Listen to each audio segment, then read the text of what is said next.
And we're live. What's up, everybody? And welcome back to another episode of Keystroke Medium. I am Josh Hayes here with two co-hostesses, Papa Chuck Manley, Scott Moon, and actually the third co-host tonight is Jeff Haskell. He's going to talk with us about pacing. He was on the show, probably a couple months ago, talking about his latest series, and we talked a lot after the show, and found out that we liked pacing about the same amount, and so we want to talk about that as we're talking about our fundamentals.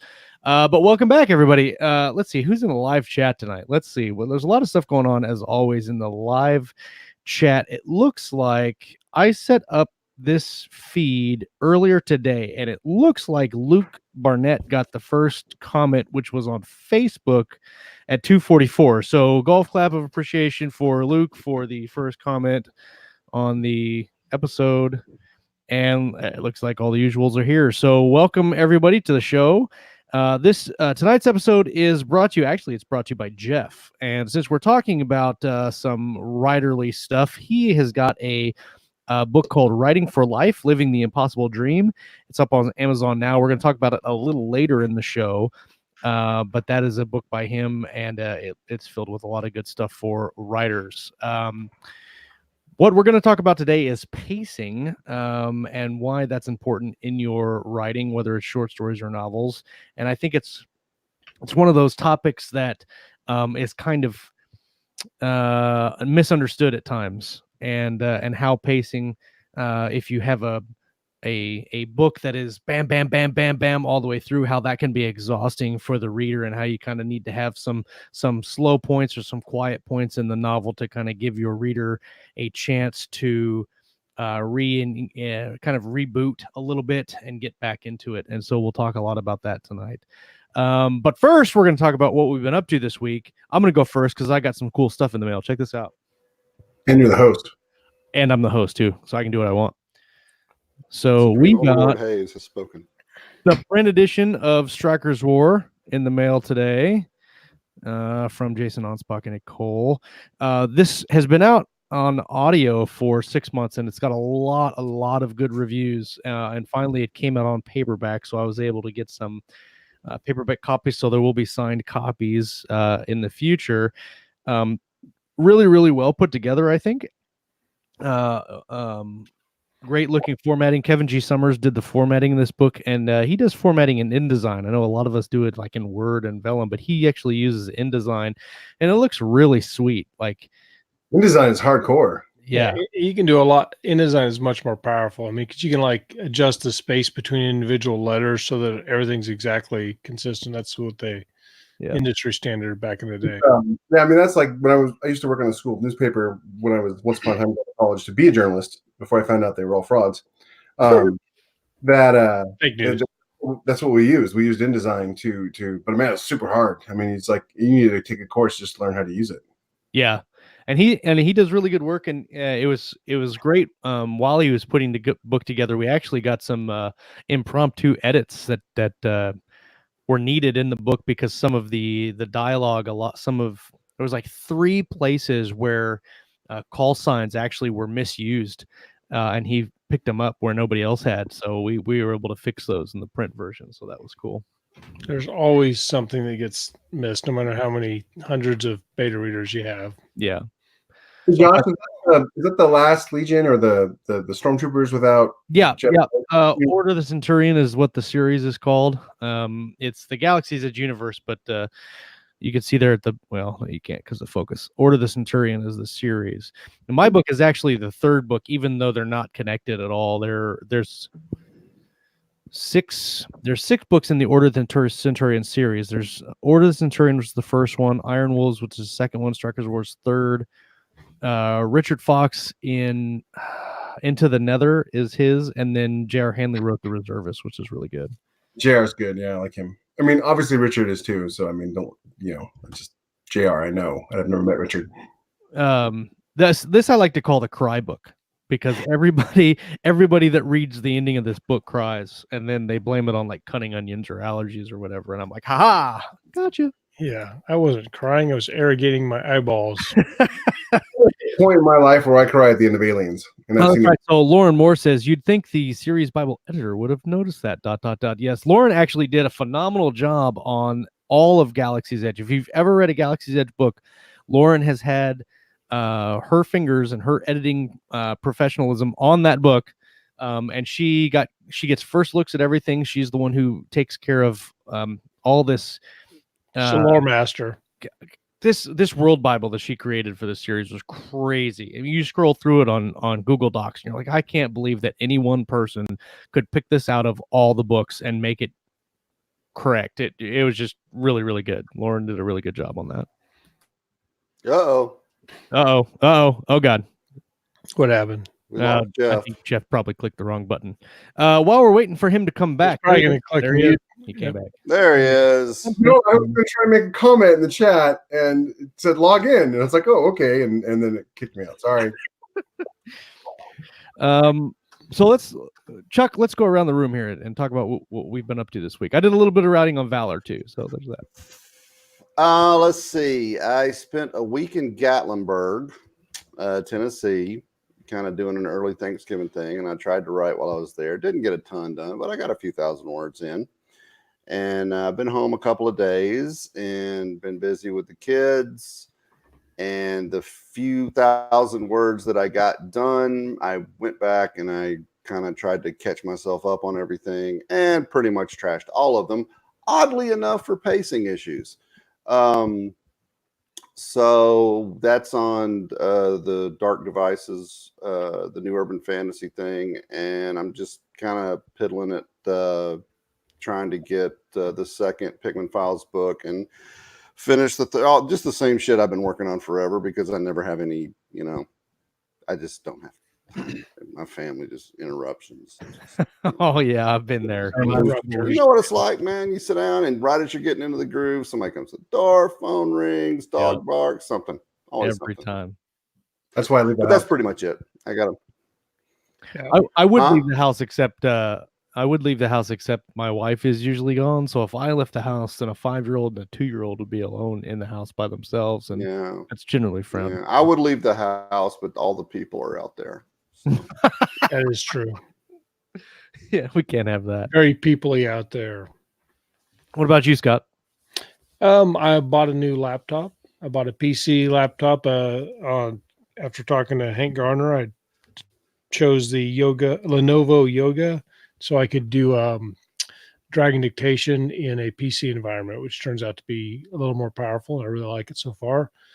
I bought 3 Tom Edwards pre-made book covers for books that I probably won't have time to write, but that was amazing because I love that. So basically all I did is spend a lot of money and did a lot of writing, worked a lot. His new pre-made series is really good. Was really good. They're all sold out. But. Yeah.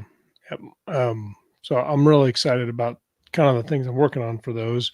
And then I have, about 6 months ago, I scheduled a project with Tom, because you got to schedule in advance if you can do a custom, for the middle of December, and we're going to make books for my Shorty series. Oh, nice. I'm hoping to get that finished at some point. So he's going to make kind of a unique IP concept design of mechs for Shorty, and then use them as thematically through whatever books I write in that series. I'm looking forward to that. Yeah, just a little side project that I know how to spend money. That's one thing I can do. Yeah. Spending money is the easy part. Oh, yeah. It flies out the door and whatnot. See, I'm trying to think of anything else that's interesting. No, just kind of busy at work. And of course, the kids are off. Talking about the interruptions, as I had my noise canceling headphones on and my music on as loud as it could go, and I still couldn't hear myself think. But they were having a blast. So, but how many words you get today? You mentioned it earlier before the show. I got 40. Let's see, I got 45. That's impressive. 45 words. Let's say 44,594 words today. Very nice. That's not bad, man. Like 44,000. No, 45. 4,594. 4,500. That's still really good. You're wrong. It's just not call you a liar good. Yeah. Right. Yeah. Oh no, Oh, some people that we had what's her name on one time. She did 50,000 words in one day. I know who you're talking about. She also almost killed herself that weekend. Yeah. Yeah. There would be no way, absolutely no way. Pinnacle of her burnout. Yeah, And Yeah. although she's doing good, it's just that I think that if we're talking about the same person, that we can really wreck. Yeah, I think there's like 2 that I know that have done that. Rick says he got 45 words today too. Nice, Rick. Nice work. Rick accidentally gets 4,500 words a day. He's got to do 500 more. That's just to beat Scott, I'm sure. Right. Yeah. The goal is to There be. you go. Well, and I think Rick, and that's if knowing Rick like I do, he that's more than one project because he only writes so many on one project. So he's got like 3 projects going at the same time. There's a couple thousand each. Yeah. What about you, Jeffrey? Anything interesting happen in your writing life? Well, it's been pretty crazy since we got back from 20 books because I immediately got the flu, and followed by my entire family getting the flu. Nice. And then I immediately, like 4 days after getting the flu, got the stomach flu. Despite all of that, managed to do a bunch of work. I haven't really I haven't really written any words, sadly, but I made a lot of decisions about work. This Arsenal book I'm working on right now called Ultimate Arsenal is going to be the last Arsenal book. After looking at the numbers and speaking with people at 20 books and just kind of looking at the amount of return I'm getting and the fact that I'm on book 9, which makes it 3 easy, 3 box sets, 3, and then a whole complete series of 9, kind of made the decision for me. I got back and felt pretty good about it. And my fans don't lynch me because I have a really lot of diehard Arsenal fans. I'm going to write a new series when I get a minute because there's some other news that is going to be team-based called The Protectors, which if you know anything about my books, that guy right there is called The Protectors. This is my daughter's drawings. Oh, nice. That's awesome. Cool. That's the best. He actually doesn't have superpowers. He's like a Greek-themed hero. And he has like the armor Hephaestus and the Leonidas' helmet and the Spear of Destiny, that kind of thing. And so yeah, I'm gonna write a series based around the team that they have named after him. And then I got some really exciting news out of 20 books. Is I verbally agreed to do a trilogy for Atheon Books, which is in military sci-fi, which is my true love. Not that I don't love superheroes. Don't get me wrong. I got into writing as a kid to write military sci-fi. And I've been waiting a long time to do it, and I've got this great universe, and just all about the ship. Really is what it, because I grew up watching Star Trek, and Kirk, Spock, McCoy, and the Enterprise. That's right. One of the things I feel is missing from a lot of sci-fi is the ship and how important the ship is, like in Firefly. I 100% agree with you right there. Yeah. So so I've got this great trilogy I'm working on for them about this aged destroyer with a captain that nobody trusts because he's young and he's never captained a ship before. And kind of based on World War II, not just like the aesthetic, but like, the political dynamics of the time, circa like 1937 with like the Germans and, the Prussians and all that stuff that was going on over in Europe. That's really, really interesting. And then, so I'm going to finish that Arsenal book, get started on that. Still going to, my Wraith series is still ongoing. I bought my wife an iPad Pro on Black Friday because after going to the conference and she saw all these other artists using it, and she's like, okay, that's going to streamline my workflow. It was that or a Cintiq, and that was, the iPad Pro was like $600 less than the Cintiq. So I absolutely love my iPad Pro. Like, I love this thing. It's amazing. And the pen. Yeah, she's got that case, I think, actually. She's absolutely in love with it, and she's integrating it into her workflow. And then also on top of that, since I wasn't doing a lot of writing, I decided to start learning a program called Blender, because when you're talking about how important the ship is, I wanted the ships on my cover to be unique.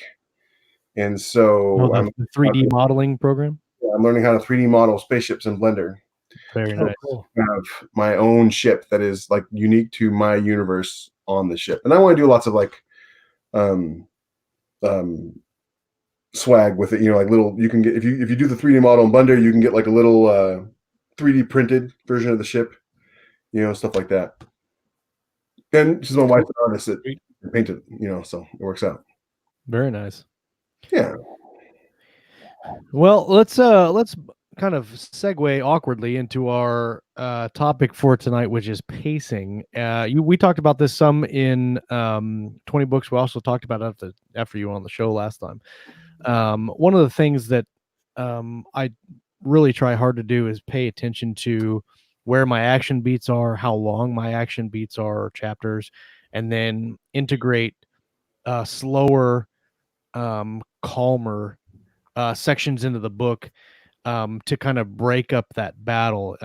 One of the things that was kind of hard to do in Striker's War was that once the last fight started, it was basically like a running battle all the way to the end, and there was almost no break in the fighting from probably the 60% mark to the end. And so you have almost a whole half of the book that is one long running battle. And so I really had to kind of figure out a way to break those chapters up so that there was still the fighting was still happening, but it wasn't as an intense or combat focused beat or section in that.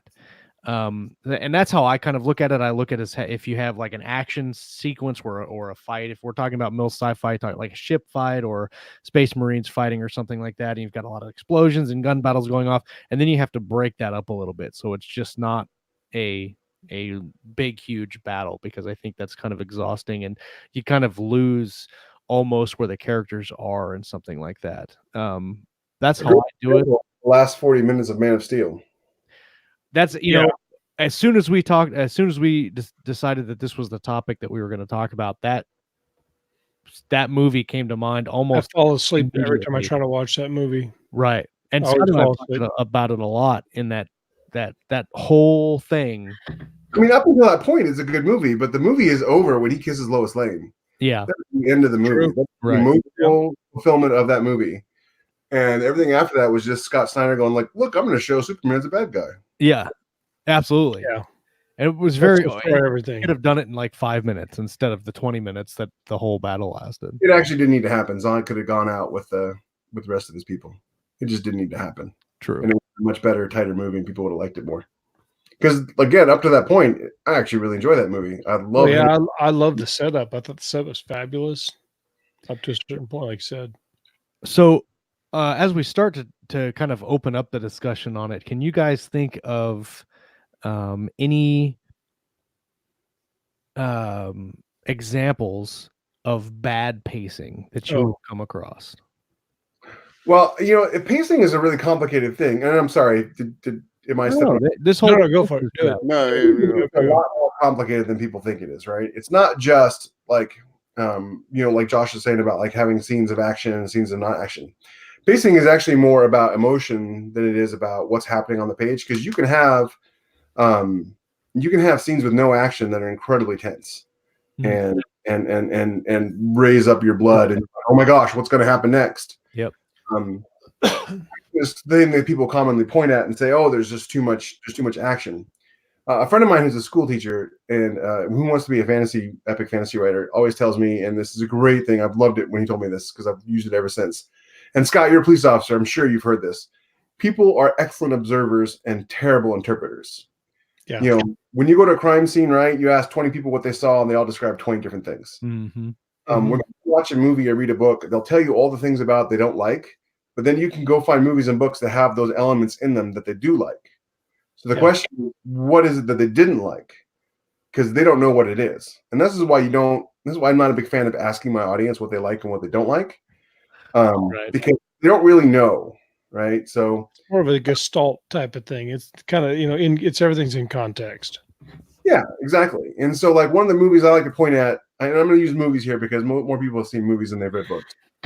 But like Minority Report, right? Minority Report, is an excellent movie right up until he finds his son's killer. And then he chooses, spoiler alert for a 10-year-old movie, he chooses to not kill the guy, to arrest him, thereby proving that we have free will. Right. Right? And then the movie goes on for 40 more minutes. Yeah. Because the director, even though it's Steven Spielberg, didn't realize what the movie was actually about.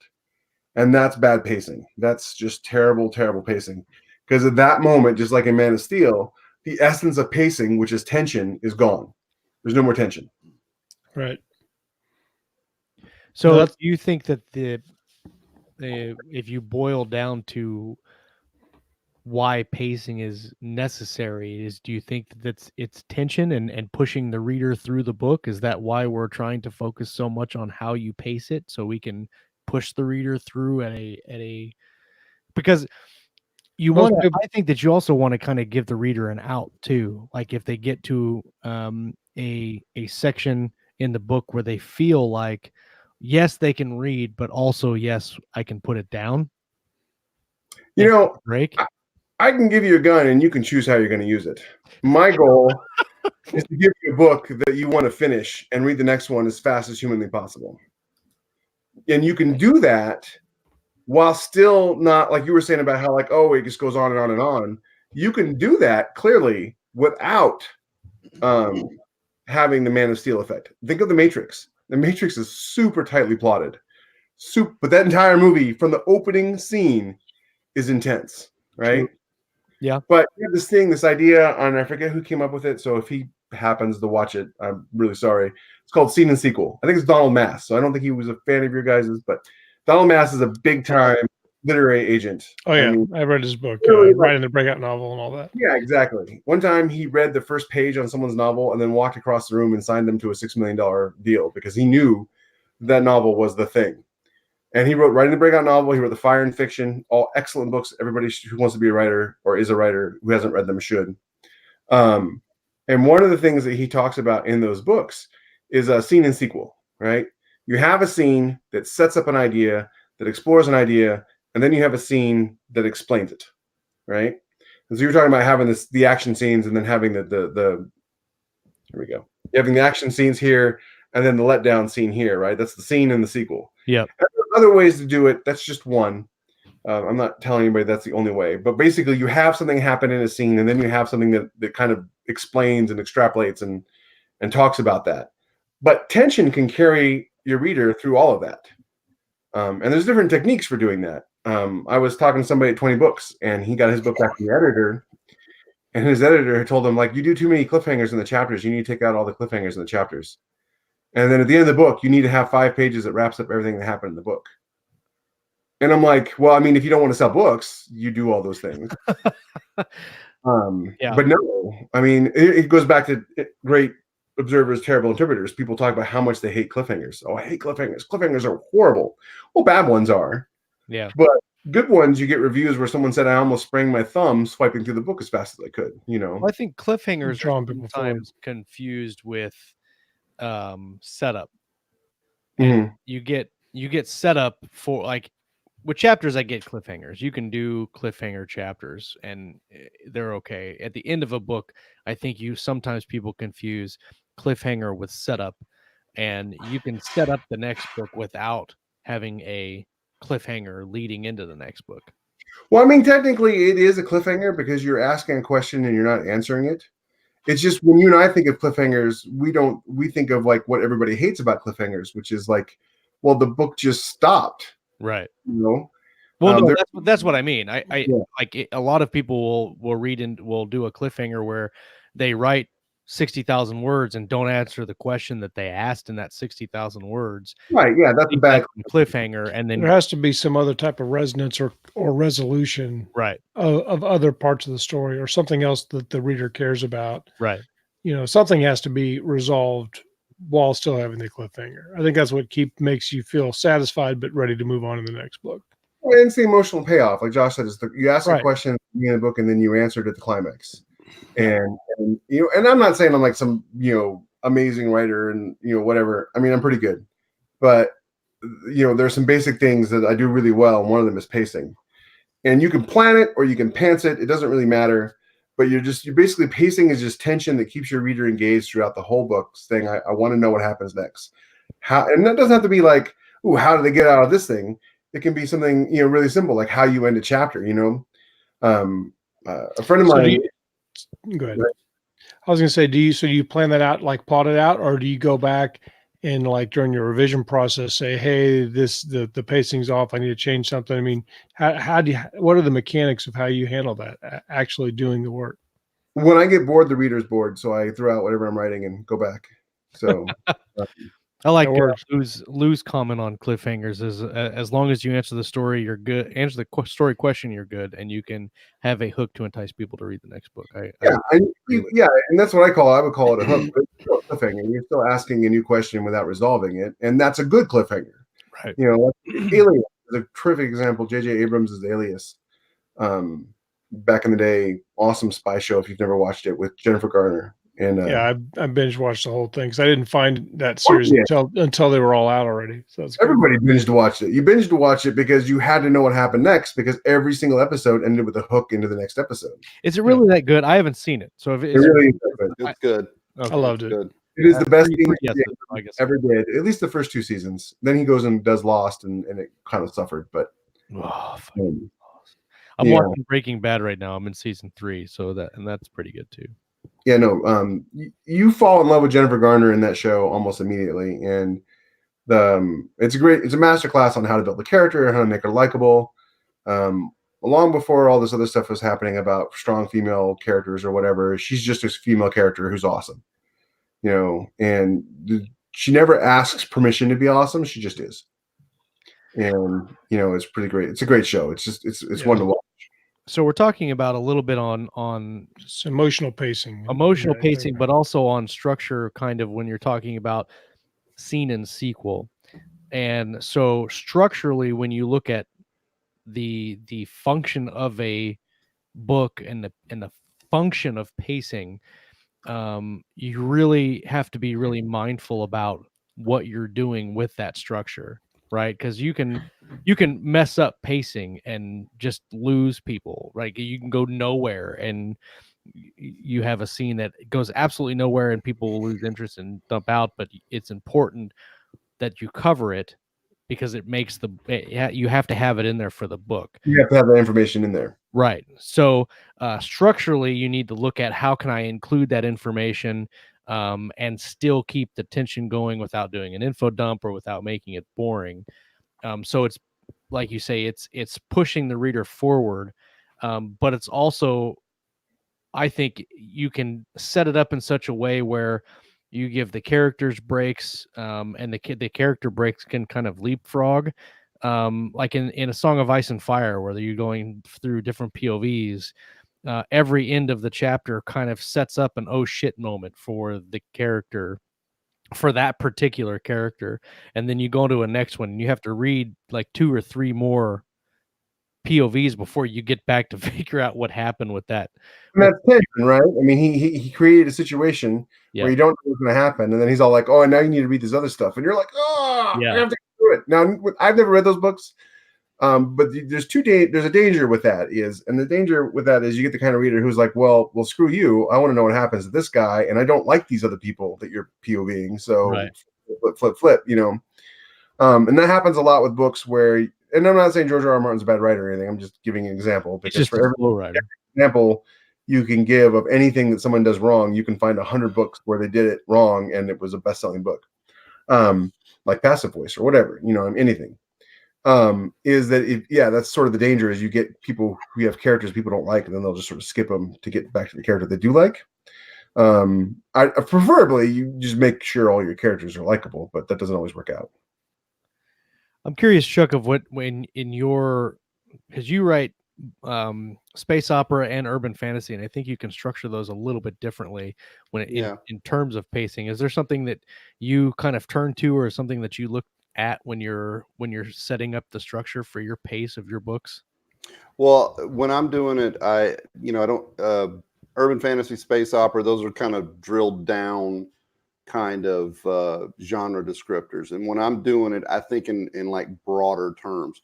You're not going to pace an action adventure novel the same way you would pace a mystery novel, right? Yep. Different kinds of stories. This one's going to have a lot more of those high tension, faster, coming at you faster moments, you know, kind of breakneck speed kind of stuff, action adventure. Mystery, a little more contemplation. There's going to be a little more, it's going to be a little slower, but at the same time, pacing, in my opinion, is really tension management. Okay. It's about conflict and tension. And that doesn't necessarily mean two guys shooting at each other. Right. You know, it could be a detective interrogating someone. You know, it boils down to the basics. There's a character that you're looking through his eyes at the story. He wants something. This thing or person over here is not giving him that thing. And that conflict is what creates the tension, which pulls the reader through the story. Yep. So when I'm breaking down how I'm going to do a book, I kind of look at it in those bigger terms. Like my Brace Cordova books, they're very much action adventure books. So stuff happens fast, you know? Yep. And then there are times on the ships where they're going from planet to planet or whatever, where they kind of slow down, and, you know, I'll bring in the romantic interest or the personality conflicts or whatever. So you've got this high tension when they're trying to fight for their lives. And then the tension just kind of comes down here when it's just two people who might disagree about something, or sexual tension or whatever, you know, this sine wave of tension and conflict that you just ride all the way to the end. And as long as the questions all get answered at the end of the book, you're golden. It doesn't matter what kind of book you're writing. Yep. What you don't want, and I think about this in terms of my old medical days, you don't want it to flatline. Okay, it's like watching somebody's heart rhythm on a monitor. You know, it peaks up to that big Q wave, and then it drops back down, but it never flatlines. If the book flatlines, that's when you need to start chopping it up and going back and seeing what went wrong, which is what I just had to do with my new urban fantasy series, and lost a few thousand words. And how did it? Where did you take it from? What was wrong with it that you had to? Well, what happened was, and I in the off chance somebody actually reads the damn thing, I'm not going to give away too much, but there was a big high tension moment. One of the main supporting characters got severely injured, and the main character got injured, though not as severely, and it sort of took him out of the fight. So I had, he's not really convalescing, but he can't really go into a high tension moment in an actiony kind of way. So he's sort of stuck in one place, and I was having people coming in, and he was getting into conflict, and his soon to be love interest is in there, and that conflict is there and all this, but it was getting drug out too long.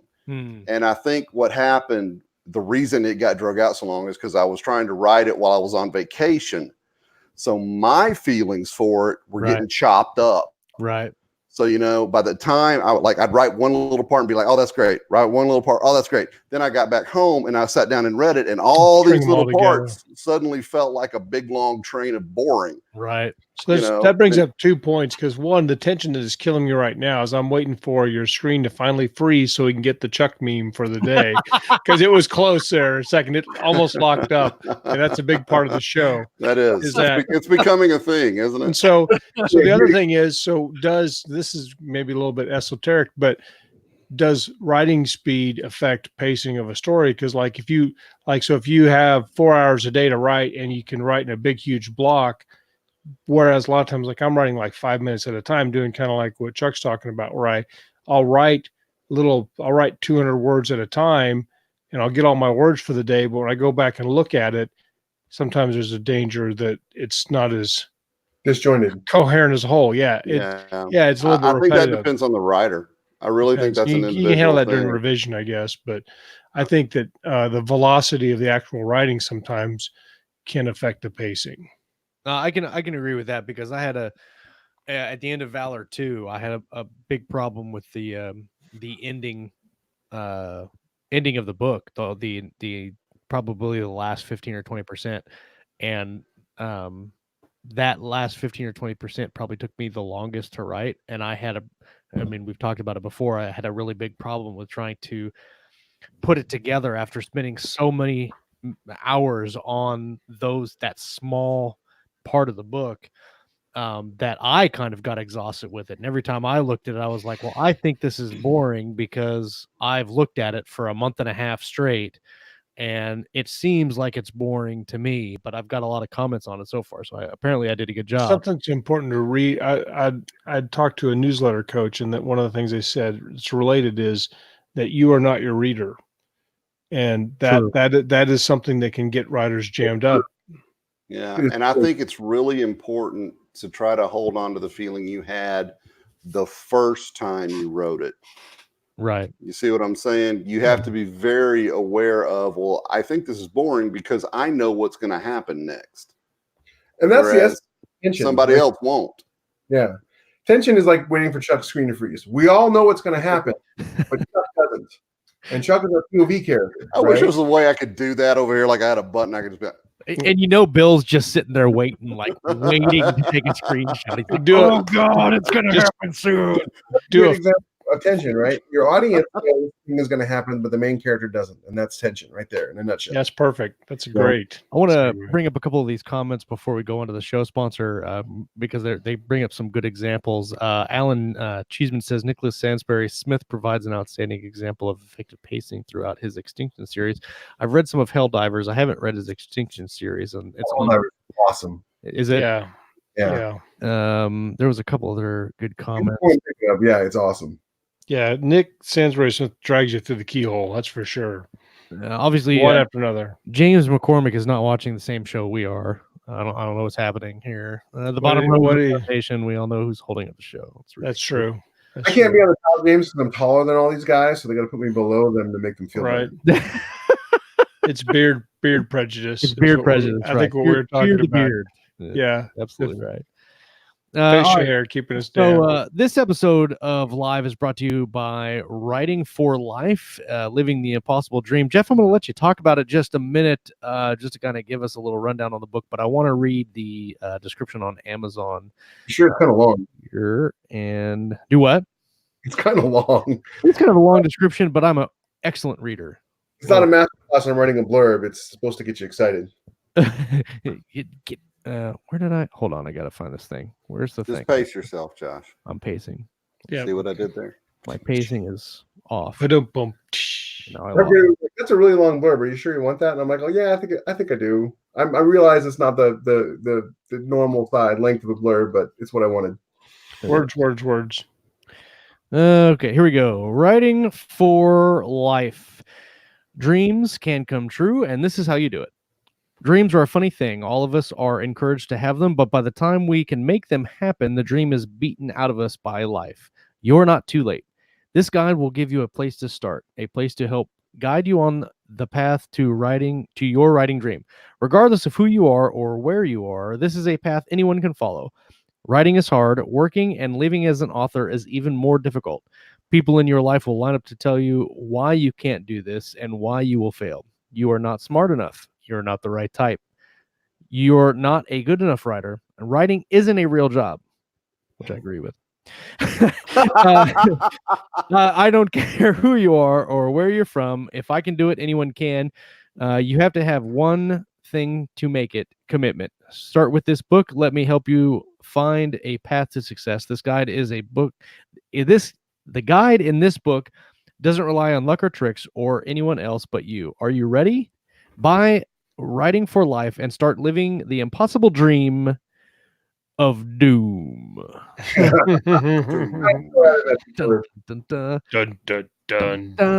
Of doom. So Jeff, tell us a little bit about this book and why you Doom optional. Yeah, Doom optional. Doom optional. Yes. I love Doom. What are you talking about? Last year when I did 20 books in 2018, I came back really fired up. And one of the things that really surprised me, having been there, and that was my first time there, was last year. And one of the things that really surprised me, I think there was 700 people there last year, so there was like almost 20 people there this year. Yep. But at the beginning of the conference, Michael Anderle asked everybody who had published a book to raise their hand, and like 100 people raised their hand. You know what I mean? So there were like 500 or 600 people there who either had written a book and not published, or hadn't published at all, or hadn't written at all.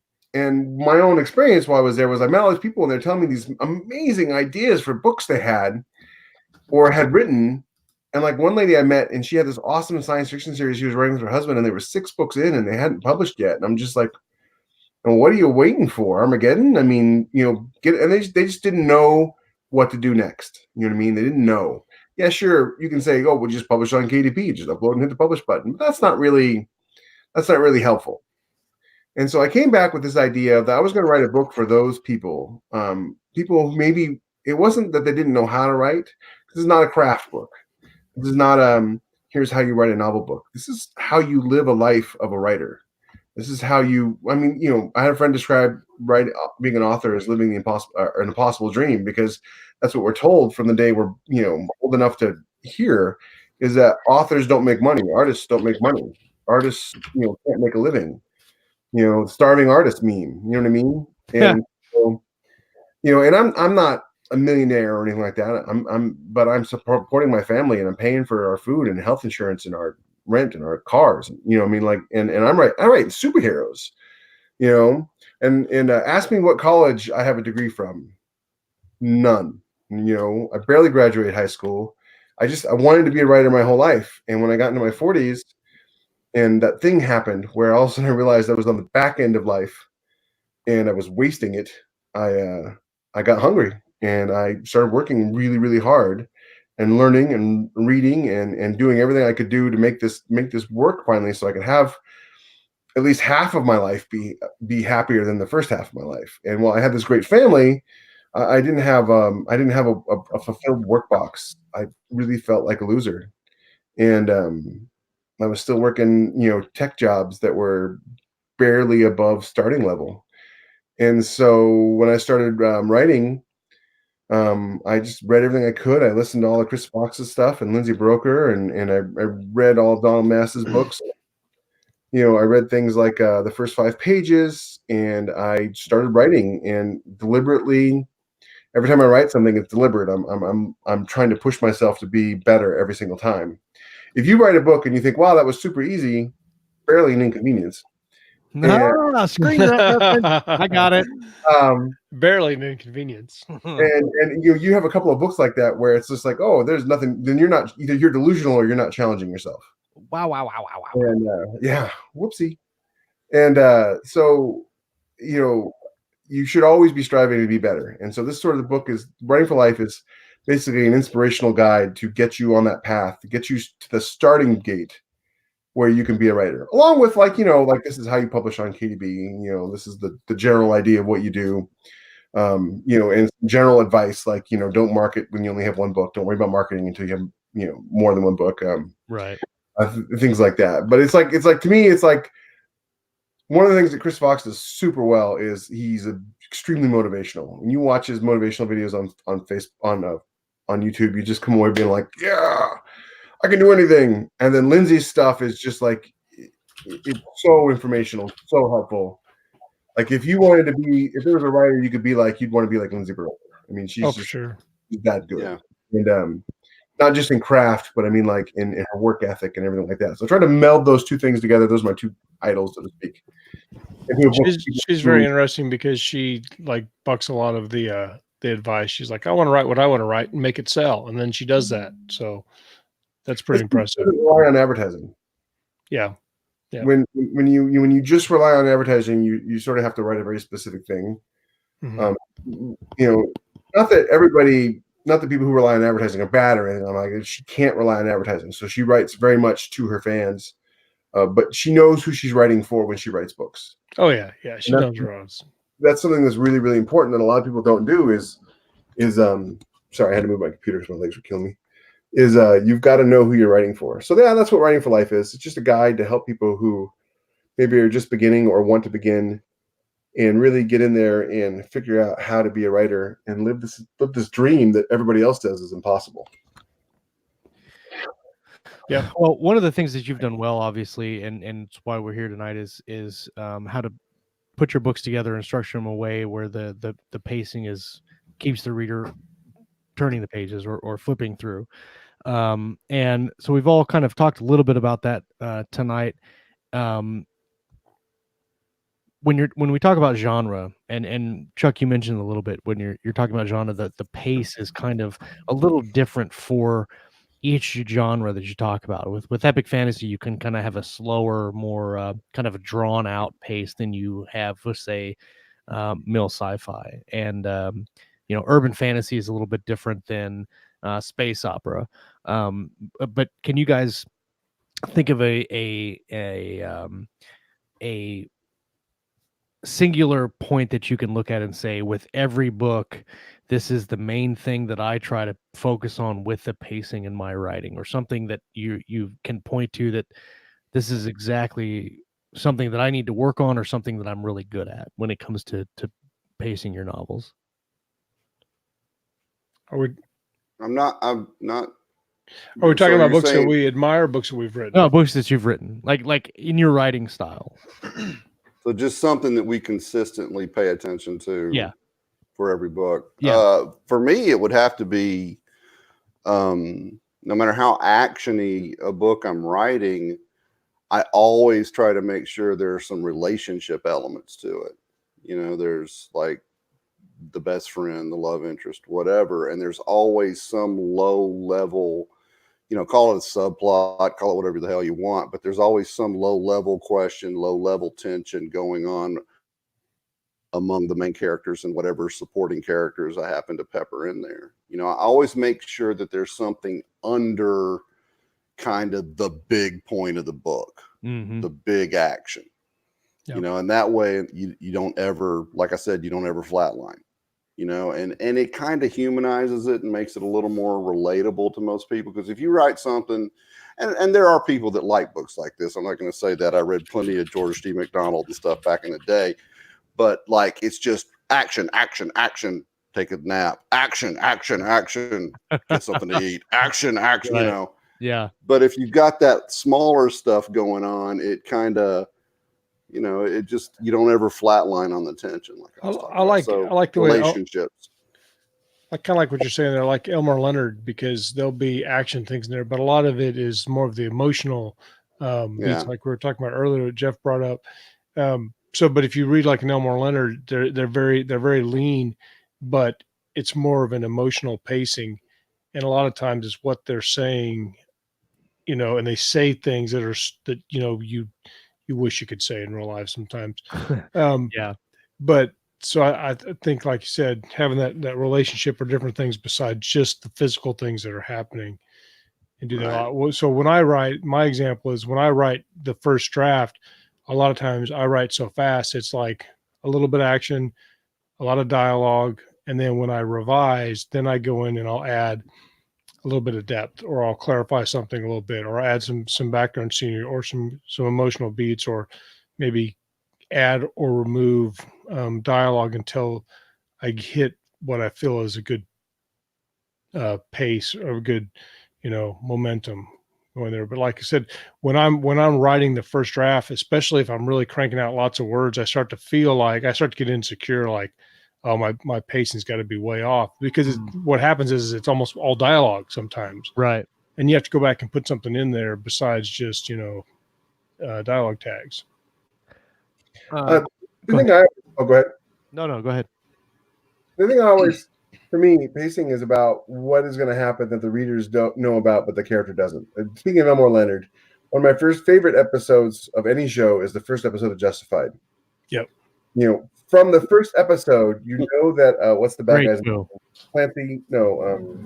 I can't remember his name, but I can see the scene in my head.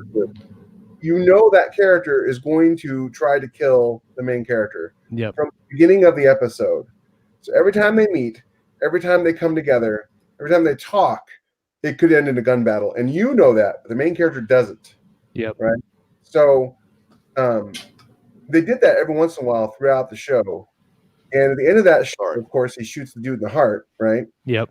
And then later on in that same TV show, there's like this assassin who does the thing where he puts a gun on the table and he tells people to go for it.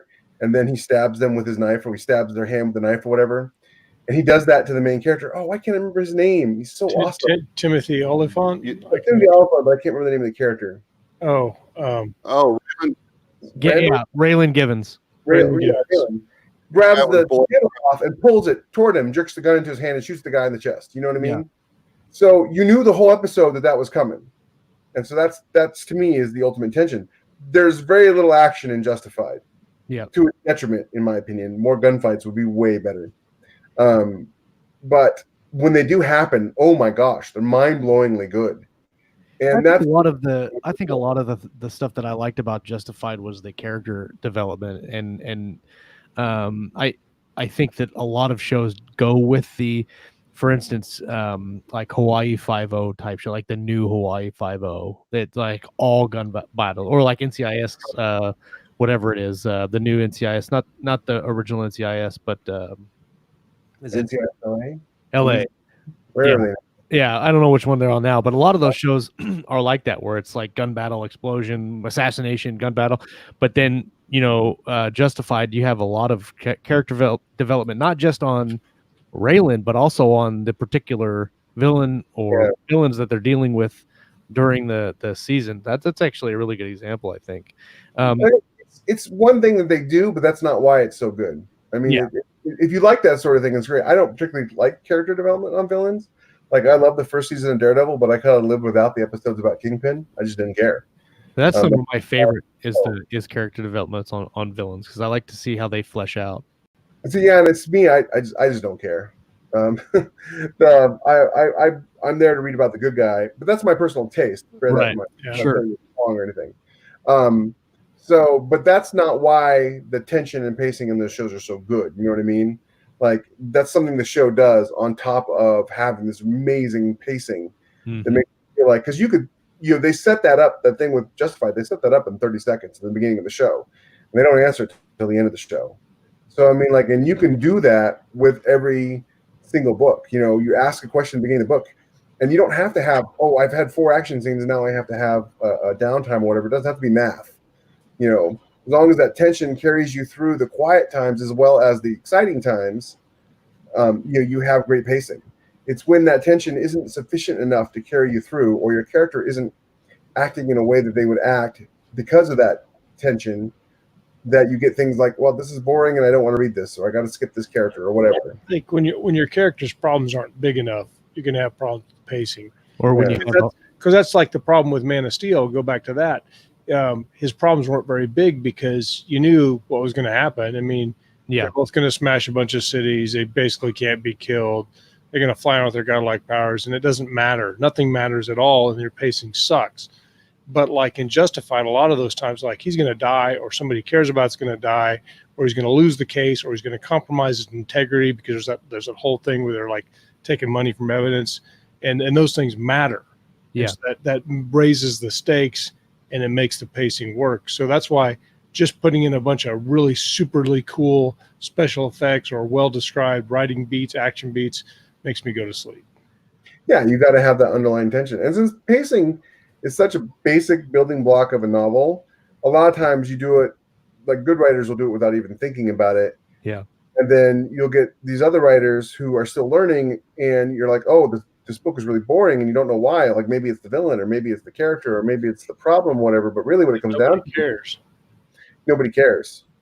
And pacing is how you make people care. And then the more they care, right, the faster they want to read the book, the more they're interested in what happens next, the more they care. It really fucking happened to me today. One of my books was on sale, 99 cents. I'm doing like this superhero promo thing with a bunch of other superhero authors, and all our books are 99 cents. My daughter is saying hi through the baby monitor. And I got my first 1-star review on the book today. You know why? Because nobody cared. Because the guy bought it for 99 cents. Right. He's not invested in the story. That's a danger. If he paid $5, he'd be invested, and he would have liked it. Yeah, and he wouldn't have bought it unless he thought it was, he would have done a little bit of research. You get some of that when you do free promos. You see, you can do a whole episode on that. Yeah. Well, I don't normally do 99-cent promos, but a bunch of my friends are doing it, and so I figured, I'd jump off that bridge too. One of the things that I like to do with my scenes to kind of help with pacing is to do multiple things with the scene. We talked about what I pay attention to when I do that kind of stuff is I try to do at least a minimum of 2 things, but I try to do 3 things every scene. And they're 3 separate things, whether it's pushing the main plot forward, which is usually part of it, and then also building up character, and then building up some other thing that might not have anything to do with character or something else. Could just be just a something that happens off screen, or something that happens somewhere that they're talking about it that might not have anything to do with anything, but it builds the world a little bit. But it makes it so that the scene is just not one thing, it's different things. And so as you're getting through, it's kind of, and there's a question I want to get here from Jay about the overall book, but it's I think of my scenes in my chapters when people say you have a beginning and a middle and an end to your book. I kind of look at my scenes, a beginning, middle, and end, and try to space out the 3 different things that I want to do with that scene in that one chapter. And it goes all the way down, right? Paragraph there should be a beginning, a middle, and then a paragraph. Yeah. Page should have a beginning, a middle, and end. Each Right. chapter. I mean, you can get really detailed. I'm not that good yet. I don't have that much forethought when I'm writing my books. Yeah. Have like, hey, this paragraph is going to start with this and end with that. No, I'm a pantser, so I mean, I just write. Right. But the more you think about it, the more you deliberately try to do these things, the more it happens naturally, and that's kind of where you want to get to, is where you're not having to think about like individual things that you need to do in every paragraph in order to make the book work. You're talking about doing a lot of your best work during revision, and then you learn a lot during revision. And the more intentional your revision, it doesn't have to be like 50 revisions, but like you got to go through the story more than once. Well, and you mentioned too doing dialogue and action beats, and I kind of do the same thing where I go through and I kind of generalize the action beat of the scene, and then I throw some dialogue in there, and it's very basic when I go through it the first time, but then I go through and flesh some of that stuff out. So the second and third point of the chapter might not come in until I do revisions, and then I can kind of filter that stuff. Right. In. The question I want to get to, like you're gonna add a coyote into a scene. Yeah, exactly. Then you. The question is from Jay: is it beneficial to have a slow beginning so the middle and ending parts of the novel can feel a bit more fast-paced and hopefully more interesting? Can I? Yeah. Good. Maybe we can go around the room and talk about it. We're all like, I got an opinion. I think Jeff wants to go first. Yeah, we'll let Jeff go first. Go ahead. He is the guest. The answer is no, never, because the beginning of your book is slow. No one's going to read it, man. You know, at the beginning of your book, when you're talking about slow versus fast, especially on pacing, it's like emotional highs versus emotional lows. It's all contrast, right? Right. So what you're saying is, I want to contrast the beginning of my book with the end of the book. And so the end of the book is really exciting. So the beginning of the book is essentially what you're saying is boring. And I don't know about you, but I don't read boring books. I used to like start a book and I would ever dream of not finishing a book. No. And then I became a writer. And now I can't tell you how many books I don't finish. But so there's this old Hollywood saying called in media res. It means in the action. And if you know your beginning of your book is a little on the slow side, then you need to do in media res and have it start in the action. And action doesn't mean violence. It just means something is happening. Something interesting. Conflict. Right. Some kind of maybe one person wants something, another person's not giving it to them. I'll give you an example of something not to do is don't start your book like Brandon Sanderson did of The Way of Kings. Because The Way of Kings is like 4 different starts to a book, and each chapter is like 4,000. So you basically have almost like 16,000 words of prologue. That book was very hard for me to start, and I not only stuck it out because so many people told me it was good, and and I felt very hard to get into. But yeah, if I just picked it up at random, I would have been. Yeah. So like, and you're talking about in media res, I like to start scenes right when. Well, almost right when something is going to happen. Like, I think when you talk about having a slow beginning, if something is going to happen to your character at 1:00 in the afternoon, don't start your book at 8 a.m. in the morning, and have him get up and have breakfast and have a shower and all that. Nobody cares about anything. If you're going to have something happen to the character at 1 p.m., then you need to start the book as close to that time as possible, so that when that something happens, we care enough about the character that it happens. And it could be that you started at 12:55 or you started at 12:50, something that can lead up to that event. 12:05. Yeah. Or you can start it after the event. Like you just need to pick up a book where the person is crawling out of a car that just wrecked. Absolutely. And then you have to read to figure out what happened there. So I think having a slow beginning is not, like, you want to have buildup, right? You want to have like an interesting and a thematically climactic end to the story, but you don't want it to be slow. I think slow and building are 2 completely different things. Well, it's slow and interesting. It can be slow, but it has to matter. It has to be interesting. Like what's your favorite opening to The Martian? It's Oh, not yeah. really, it's not fast, but you know from the I'm first, fucked. you know, something is going on here. And Yeah. it's not really an action Right. beat, but it's not slow. Right. So you just don't get And sometimes actual speed confused with actual story speed. Right. Yeah, and sometimes it doesn't even it can just be a kind of a WTF moment, you know, just like I started my Paragons trilogy with the main character Israel Trent. He just opens his eyes in this like industrial basement, dressed in scrubs, laying on a stretcher with an IV in his arm. Has no idea how he wound up there.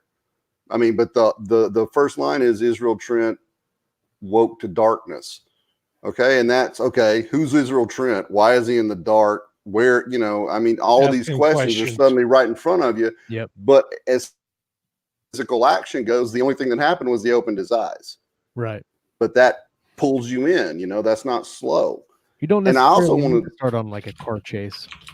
Right. I also want to say to Jay's question, don't look at your book as, well, as long as the middle and the end are good, you know, the beginning I can slack off on that.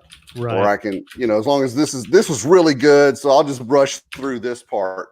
No, you got to give it 100% in every single section. You got to make every part of the book as good as you are capable of making it. You can't. Don't be boring. It's not. Don't make your book compete with itself. Okay, it's got to be one big like baby story burrito. Just you can't really pit it against itself like that.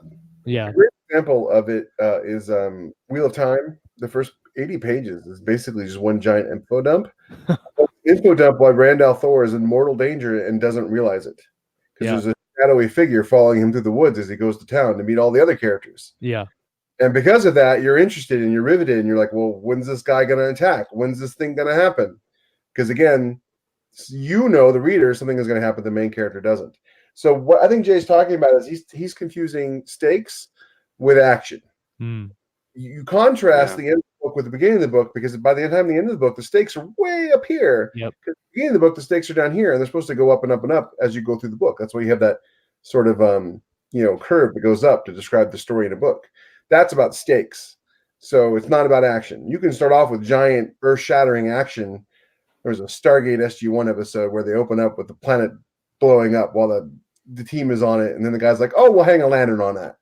You know what I mean? Like that wasn't the stakes of the show. That was just funsies. Right. You can have them in the world beginning of your book. It's meaningless without stakes, and that comes at the end. Yeah. Let's see. I think there was a couple other comments I wanted to look at here. First of all, a lot of good in conversation in the live chat. If you're just tuning in, welcome to the show. If you're listening on the live feed, come hang out with us on Monday because you get to ask us questions and you get to talk with everybody else, which is the coolest.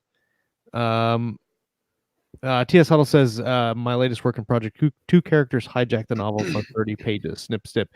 And that's actually a really good point to make, that in your first draft, you can write things that might be necessary, but it might not be 30 pages of necessary. And a lot of times you can write that out and you know what's going to happen. But when you write that 30 pages, it's really easy to cut that out and make it 10 pages or 15 pages. And that alone, like cutting out those extra pages will probably most likely help your pacing and then help your reader progress easily through the book rather than having the 30 pages where it's not necessary. So that's a good comment. It's also, if you find yourself having 30 pages in a book that you feel like you have to cut after you're done writing it, you may have some other problems going on. Because what were you trying to do with those characters that you weren't trying to do with your other characters? You know what I mean? Yeah. So it's not just that those characters are exciting to you. Again, great observers, terrible interpreters. There's something else going on there. And you might need to back up until you find out what it is, because there could be a structure problem where you just got bored with your own book and started writing with these other two characters that were more exciting, essentially starting a new book. So that's a good point. Yeah. Yeah. Put the excitement in the story, not in the side story. You can be a lot of things as an author, but you should never be boring. Don't be boring. And if you find yourself getting stuck, you just grow a beard. That usually helps. It helps me a lot. I when I get stuck, I just kind of, I've heard that helps a lot. do this. And It's a little bit of a crutch. talked about it. It actually really it really makes the writing process that much Well, more. if you get the Van Dyke, you can actually kind of pull it down to a point. Yeah, I'm You getting go it for like that I'm getting the length. evil villain look. Of course, you have to live alone in your basement. I just, Unless you have a beard. I just grow all my hair on the top of my head. Oh yeah. See, I can't do have either. neither. I have neither. He's got ear hair where he just like Okay, I can troll some of that out. Oh man. Ew. Yeah. Trim that shit. Great episode, guys. I had a really good time talking about this. Good interaction with the live chat. A couple new viewers, Alan Chessman or Cheeseman. I'm sorry if I butchered the pronunciation of your name. Welcome. I don't think I've seen you post before, so welcome. And of course, all the regulars, Corvo's there. Baby Yoda Burrito. I don't know where this came out of, the conversation in the live chat, but it needs to be pointed out. If you're not watching The Mandalorian, we just talked about Mandalorian. Wow. Oh my god, what a pacing! Can't believe we didn't touch on that. It's got incredible pacing. You want to learn how to do pacing? Watch The Mandalorian. Except for episode 4. Except for episode 4, which except episode 4 makes me want to die inside a little bit. They just rushed it. It was very rough. My problem with episode 4 is it has my least favorite sci-fi trope of all of. I took people that couldn't fight and in 3 seconds made them able to defeat. Made them into enemies. badass warriors. Yeah. Because that's not going to happen. I don't know if you guys do this or not, but back in the early mid 2000s, Team America World Police came out and they had a montage, and in the montage music was "We Got to Have a Montage." That was the song that they were doing for this montage. So now every time a training or building character montage comes on in a movie, I'm like, "We gotta have a montage." Every time, doesn't matter what movie it is, I sing that song all the time. 7 condensed into 35 minutes, and I have no idea why Disney decided to make that show 35 minutes long. Yeah, it's kind of an odd. It's a very odd time. Yeah, it's supposedly like mega expensive to make. Sure, Disney, they have all the money in the world. I know, but they only give away little pieces of it. See, look, Rick knows what I'm talking about. We need a montage, and Corvo followed it up. Montage. Well, that's a great show. Very little dialogue, terrific pacing, terrific emotional stakes. Things that are going to happen to the character doesn't necessarily know about, and vice versa. Yeah, that's a great show about pacing. And 4 should have been 10 minutes longer at least. Yeah, right. But it was basically just the Magnificent 7, and they did the same thing in the Magnificent 7. 3 days turned those guys into and that's what I didn't like about that one. Although I liked it, but that needed work. It's always, you got to handle it carefully. The thing that I thought that they could have done a little bit different to make that episode better, even with the time available, is if they left the knowledge or the existence of the ATSD out until the end. Like if they just fought the Raiders like they had at the beginning and then won, they had their victory moment, and then the ATST comes out and gives them the finger, and now they have a oh crap moment again, and then they've got to they've got the win and then the loss, and then they have to it commits. We talked about this a little bit, and of course we're going to a whole new show here. We'll be here for another hour, but it committed one of the cardinal sins of storytelling is they succeeded on their first try. Look, let's build a little wall of sticks and twigs and defeat the enemy, and then that worked, and that was it. Yeah, you can't it can't be that easy. It's like total easy button. True. And the shock troopers that got wiped out that she referenced never figured out that you could just dig a hole and they would fall into it and drown because they weren't professional soldiers or anything. But this was a brilliant idea nobody ever thought of before. It's like Sorry, I'll stop. I'm stopping. I'm gonna mute myself. Yes, come on. It's like hyperspacing into a battle cruiser. We can destroy the entire fleet. Well, why the hell in that technology, at that level of technology, do you have things walking around on legs anyway? I mean, why isn't it hovering across? It looks cool. Hovering requires a lot more power than walking.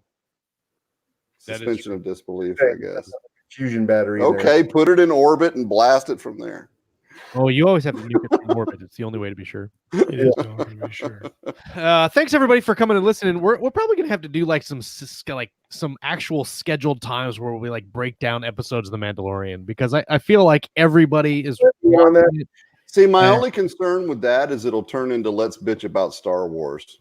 Well, Yeah, the only gripe I've had to the whole series is episode 4, and it's only a very small gripe. Yeah, I still totally enjoyed see it. your point. I mean, Yeah. there were some But pretty cliche cowboy in space moments there. The Yeah. potential for it is so awesome. I guess that's I'm holding to a really high standard, because Yeah. I think the whole idea of the Empire on the ropes and finding these little pockets of weirdness like that, where there is a Oh yeah, that's AT-AT great. walker laying around as military surplus, has enormous potential. I just hope they don't waste it. Yeah. Also, you'll forgive a character a lot when they're that skilled and competent, and you know he earns his he's not a Mary Sue, because he does fail occasionally, but he does earn it as well. There's that scene in the first episode when those 4 stormtroopers have their guns on him, and they're like 4-1, and he's like, I like those odds. Yeah. Oh yeah, he's the best. That he's got the skills to pay the bills, and so you'll forgive a lot of stuff like episode 4 because you want to see him succeed. You are invested in that character. You want to see him succeed. Right. Yeah, no, you're totally right. Totally right. I like Well, how Baby Corvo- Yoda is cute. I like how Corvo comes in here and like throws a ham down to Papa Chuck, but the news really always does. makes you grow. And the other thing with episode 4 is, like, at the very end he figures out he can't leave Baby Yoda there. Like, he didn't know that in the beginning, that he had a tracker He on him. took the original bounty. Right. Like, how would he think that? Well, this one looks pretty far out. This is out in the trees. We Nobody will won't ever find find him him here. here. Did they ever really explain how the tracker works? No, they haven't. No. Definitely. Well, why would they? I mean, you know. Talk about like they talked about roughly about like age and stuff of people and how it tracked them through that or something, but Yeah. they hand waved it. They hung a lantern on it. If you guys That's do okay. I'm okay with that, actually. be involved, Yeah, Oh, I'm good with it. Very cool. Everybody that came and hung out with us in the live chat tonight, thank you guys for coming and watching and interacting. Always a pleasure and very fun to have you guys hanging out with us on Mondays. Don't forget, on Thursdays, Lauren and Kayleen host the Writer's Journey. And of course, I don't have my calendar pulled up, so I don't know what they're doing this Thursday, but same time. It'll be awesome. It'll be awesome. 9 p.m. Eastern, 8 p.m. Central is the times for That both matters. Monday and Thursdays. Block out your calendar for those so you can come and hang out with us. Kayleen is getting caught up on all the audio versions of the show. So if you listen on Podbean or iTunes, the new episode should be coming out here shortly, and you should get caught up there. And then leave us a like and subscribe here on YouTube or on Facebook, wherever you're watching. Leave us a review on iTunes so other people can find us and come hang out with us as well. If you'd like to see a more equal distribution of facial hair, make sure you leave something in the comments. Absolutely. I'm gonna get you a fake Santa beard for Christmas. I know. And then you It'll get- be- yeah. I can rub it. Jeff, thanks for coming back on the show, man. It was great to have you on. guys. You were a blast. All right. Well, we will wrap it up there, everybody. Thank you and have a great Monday night. We're going to come back next week, talk about reading, writing, and everything in between right here on Keystroke Medium. Peace. Later, guys. Peace out. You almost sound like Kermit there for a second.